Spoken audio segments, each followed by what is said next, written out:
greatest American filmmakers, but more importantly, I think one of the most important, somebody who's made key films over the last 20 years and has had almost all of them here in Toronto.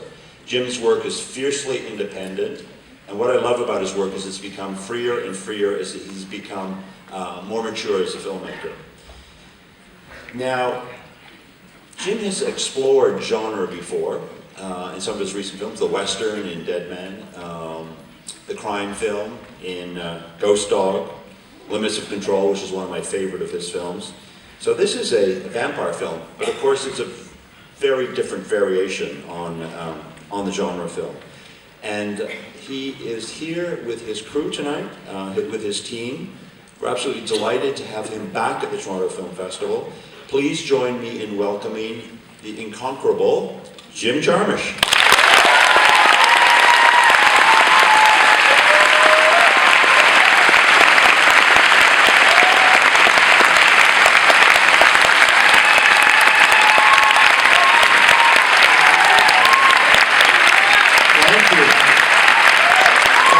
Thank you for those kind words. Did you say incomparable? I'm very happy to be here. Thank you so much. Are we in Canada? I'm really happy to be at the Toronto Festival, and I'm really proud to show our film and to be with these wonderful collaborators. The cast of our film is fantastic, and we are so lucky to have Mia Wasikowska, Tom Hiddleston, and Anton Yelchin here tonight, so I'm so proud. Two of them, Anton and Mia, haven't seen the film yet, so they might not be speaking to me afterwards. But Tom has seen it and he's here, so that's good. And so I want to thank the film festival, the Toronto Film Festival.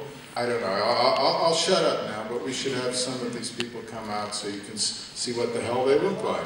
And they cleaned up really well for tonight, so. But thank you for coming to see our film, so thanks very much.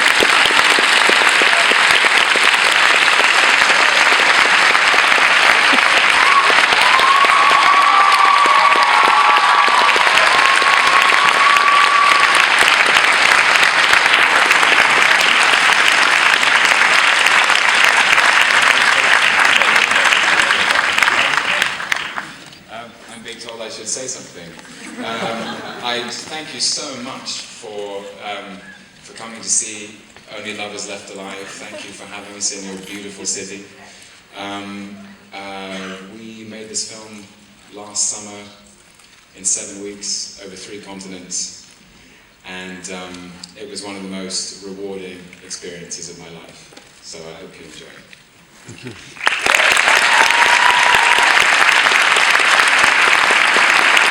And I promised Tilda that I would send her love to all of you.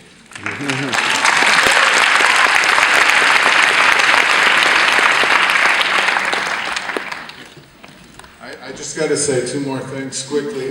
Tilda Swinton, who's not here, without her, I would have never been able to make this film. She stood by it for a long time, about 7 years, when I was trying to make this film.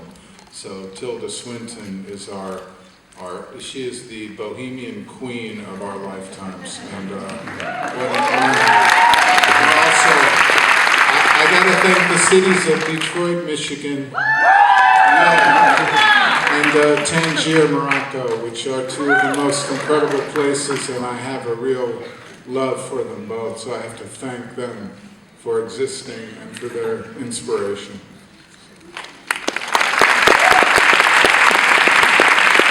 Stay for the end of the film, they're going to do a Q&A.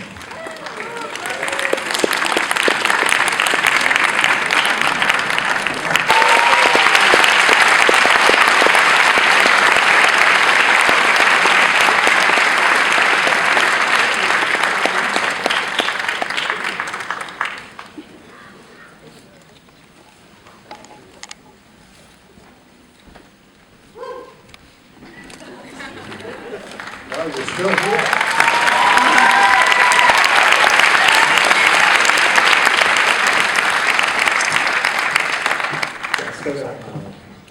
Okay. I'll start. start with the first question for Jim. It's a vampire film, but I think most beautifully it's a love story. And I was wondering what inspired you to make a vampire love story? Boy, I don't really know how to answer it. I don't know where things come from. It isn't obviously a classic vampire or it's not a horror film in any way.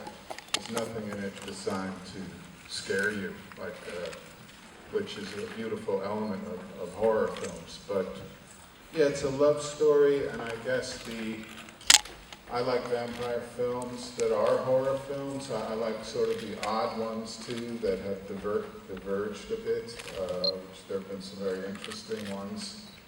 But I guess the idea of having two lovers, how can I have them have a kind of overview of history and of their love story, and they needed to live a long time, and voila, vampires. I guess, I mean, I can't really tell you where things come from. Maybe you could talk a little bit about the music in the film.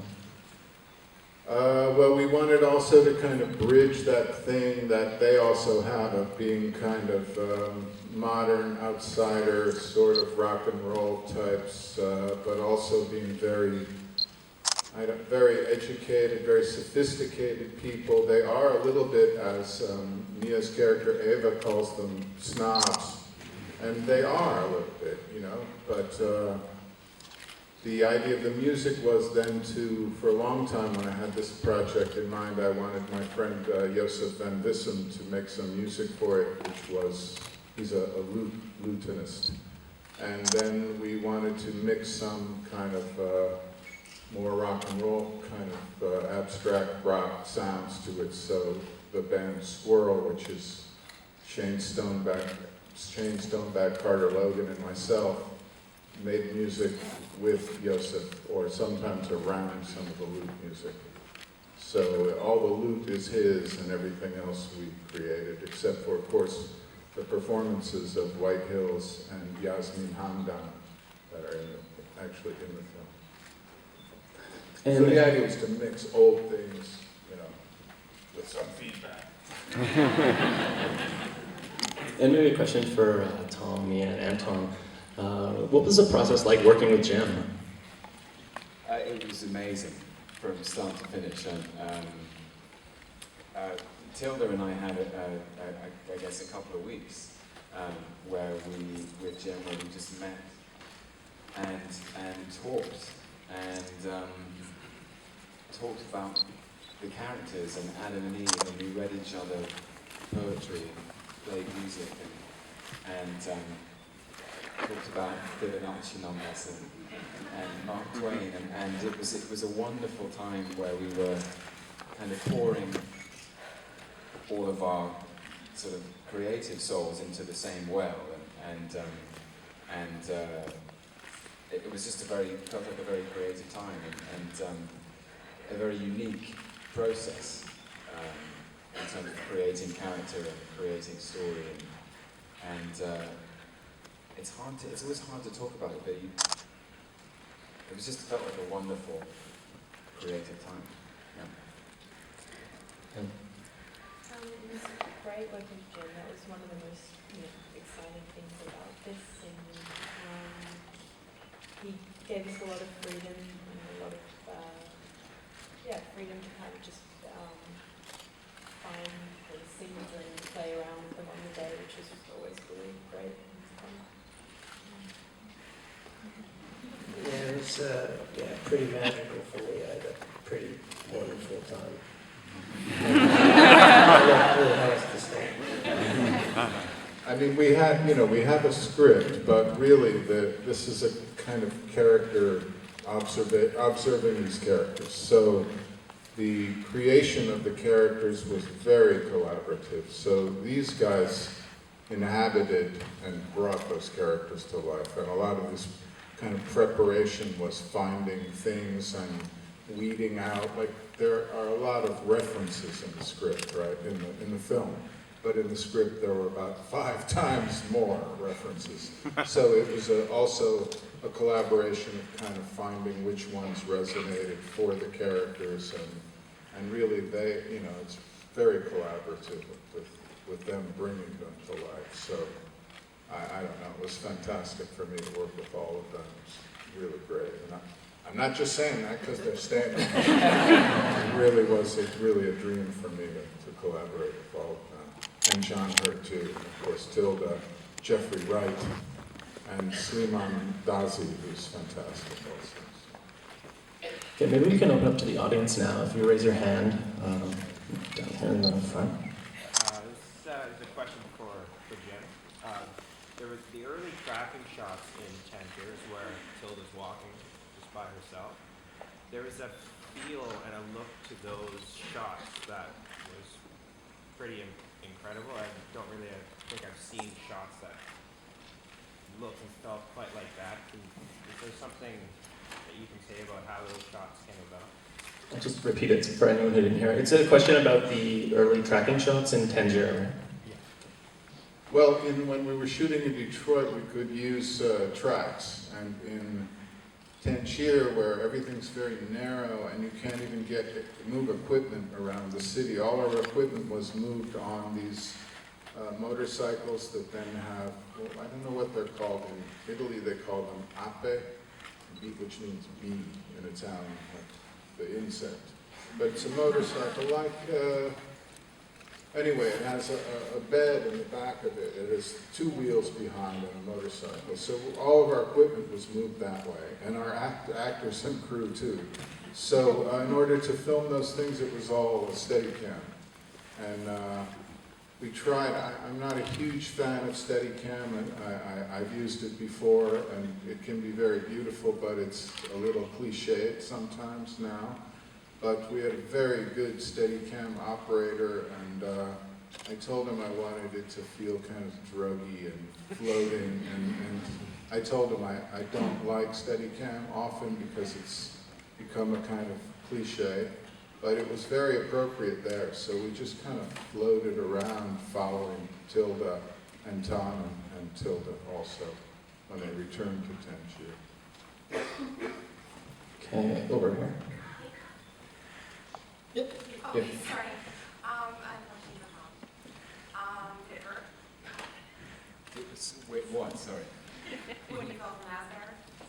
That's not my real question. Okay, I just wanted to know, to get into the character, I'm sorry, I lost my voice on screen here, it's been like half an hour. To get into the character of Adam, did you have to draw on any specific like vampire literature or film, or was it sort of like an organic thing that came to you? I just wanted to see if there were like any influence that came into playing a vampire character like Adam. It wasn't so much vampires actually. So the question was, did I draw on any vampire lore to play Adam? It wasn't so much vampires. It was more poets and musicians and scientists. He's a character that's so fascinated by.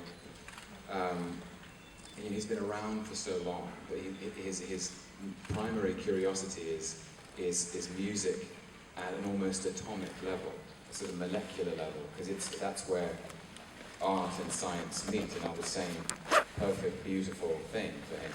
So the idea of someone who studies the stars and stringed instruments which vibrate and create waves, it's and this idea that he was hanging around with Byron and Shelley and a bit of that sort of melancholic romanticism rubbed off on him and kind of stuck. So it was so many things and so many people that were an inspiration for Adam. A little bit of Hamlet, I suppose. And there were so many. I mean, I've got that wall of fame on my bedroom and all of those guys. He keeps saying I don't have heroes, but really he has. He has hundreds of heroes. Thank you, Tom. Okay, over here. I was just wondering, what do you guys think happened to Adam in the back? Because I know Adam was really kind of wobbling on suicidal and depressed, and Eve was more like happy and optimistic and trying to cheer him up.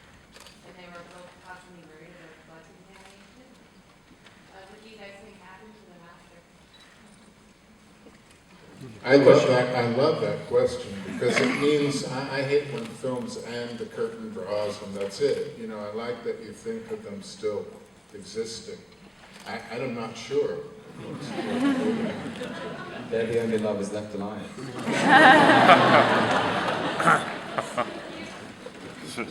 Okay, and just in the front there. With this film or any of your films, are you ever concerned that when you're breaking the conventional rules of filmmaking that people just aren't going to get it? No, I'm not concerned. I'm aware of it. Sometimes from their reactions. No, I always am thinking when we're making films, those of us making the film, we're making the film for ourselves. And of course, it's contradictory because the film, in the end, doesn't exist until a circuit's completed and someone receives it. But I think if you think about who you're trying to target for the film, I just can't do that. It's not in my nature. So we just make films that those of us making the film, hopefully we believe in it and it's something that we might find interesting. But to look for a general public or trying to, you know, think of a wider audience, if I was able to do that, I'd have money. I'd have nice clothes. Just really not my way. I wouldn't know how to do that. Okay, over here. Question for Jim. Jim, you mentioned that it was a collaborative process in developing characters, and Tom played the character very dark, obviously. Was there ever a point where you guys thought maybe the second, third act lighten up just a little bit, just because his mood was so dark throughout the film, or was it always easy to be very nihilistic, fatalist here? I don't know, I see some little lightness in him. I mean, he doesn't pull the trigger, and he isn't, yeah, it's not, there were also, I removed in the editing, the film was much longer, and I removed, most of the things I removed were funny. So, I'm not sure, the film was too long, and it wasn't balanced within itself. So, I removed a lot of things in the editing, and there were some funnier things, but really it wasn't, you know, in the sort of the third act, but really it wasn't the approach of the character of Adam. I mean, I think he stays true to himself. He's a moody guy, but I see him as less, I don't know. I don't know how to analyze this. It's funny because I actually think that his, you know, we all contain multitudes. And this is just a moment in his life where actually I think his melancholy, his darkness comes from an extraordinary optimism or a capacity for the appreciation of real beauty.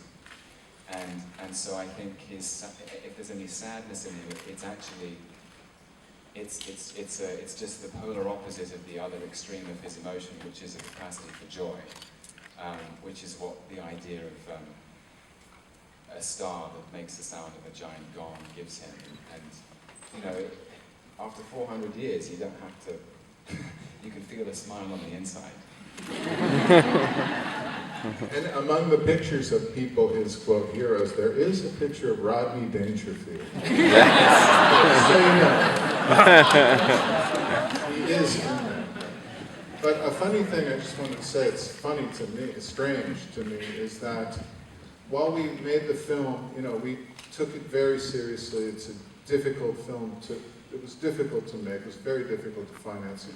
You can ask Jeremy, like nobody was in it for the money, that's for sure. So we made the film and we really put all we could into it. And not that, I never like a set to be totally serious. I don't like anyone to take anything too seriously. But there are some kind of heavy themes in the film about what humans are, what they're doing, you know. But when you see the film, I realize there's a lightness in it that I'm happy is in there, and it wasn't so clear to me while making the film. Of course, I always try to make some funny things in there, but I'm happy that I hope it has a balance of of those themes, but they're delivered with a kind of lightness as well. So I don't know. I can never analyze the thing. I don't know what it is. And on that note, we don't have any more time, unfortunately, but I'd like to thank you for bringing your film, and thank everyone for coming.